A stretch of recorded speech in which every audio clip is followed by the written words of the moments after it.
இவ்வளவு பாடுகளை அனுபவிக்கிறேனே, இந்த பாடுகளுக்கு ஒரு முடிவே இல்லையா என்று அங்கலாய்க்கும் ஆத்துமாவே, இன்று கர்த்தர் உங்களுக்கு சொல்லுவது 1 பேதுரு 5:10. கொஞ்ச காலம் பாடனுபவிக்கிற உங்களை சீர்படுத்தி, ஸ்திரப்படுத்தி, பலப்படுத்தி நிலை நிறுத்துவாராக. சாத்தான் யோபுவை சோதிக்க நினைத்தான், கர்த்தரும் அனுமதித்தார். அவர் செய்த தவறுதான் என்ன? அதற்கு ஏன் இவ்வளவு பெரிய தண்டனை? அதையும் அவர் புலம்பி புலம்பி தீர்த்தாரே. அவரிடம் இருந்த பழுதுதான் என்ன? ஒன்றே ஒன்றுதான். அவருக்கு தேவையற்ற பயம் இருந்தது. நான் பயந்தது எனக்கு நேரிட்டது என்று சொன்னார். பயம் வர காரணம் விசுவாச குறைச்சல் தானே.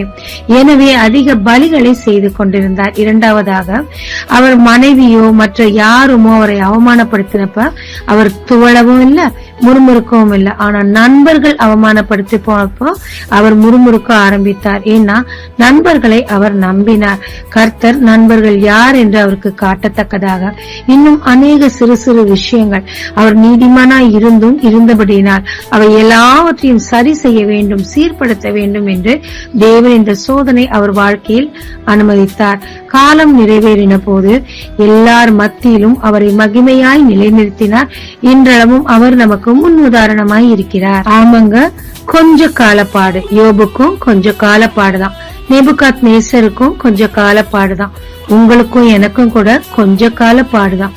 அது கூட தேவன் நம்மை அதிகமாய் நேசிப்பதினால் பழுதற்றவர்களாய் பரலோக ராஜ்யத்திற்கு நாம் போகத்தக்கதாக தேவன் நம்மை சீர்படுத்தி, ஸ்திரப்படுத்தி, பலப்படுத்தி அவருக்குள்ளாக நிலை நிறுத்தத்தக்கதாக இந்த பாடுகளை நமக்கு அனுமதிக்கிறாருங்க. இன்னும் கொஞ்சம் பொறுத்துக்கோங்க. உங்களை சீர்படுத்த முழுமையாய் கர்த்தரிடத்தில் ஒப்புக்கொடுங்க.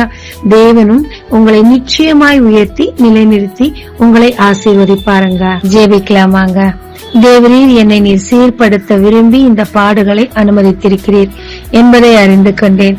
என்னை நீர் சீர்படுத்த நான் உமக்கு என்னை ஒப்புக் கொடுக்கிறேன். தயவு செய்து இந்த பாடுகளின் நாட்களை குறைத்து போட்டு என்னை வேகமாய் ஆயத்தப்படுத்தி உமக்குள்ளாக நிலைநிறுத்தும். உன் பிரமாணங்கள் என்னில் நிறைவேற என்னை நான் ஒப்புக் கொடுக்கிறேன். இயேசு மூலம் பிதாவே, ஆமென். இயேசு கிறிஸ்துவின் நாமத்தில் இந்த நாளில் உங்களை ஆசீர்வதிக்கும் ஜீசஸ் விஷன்.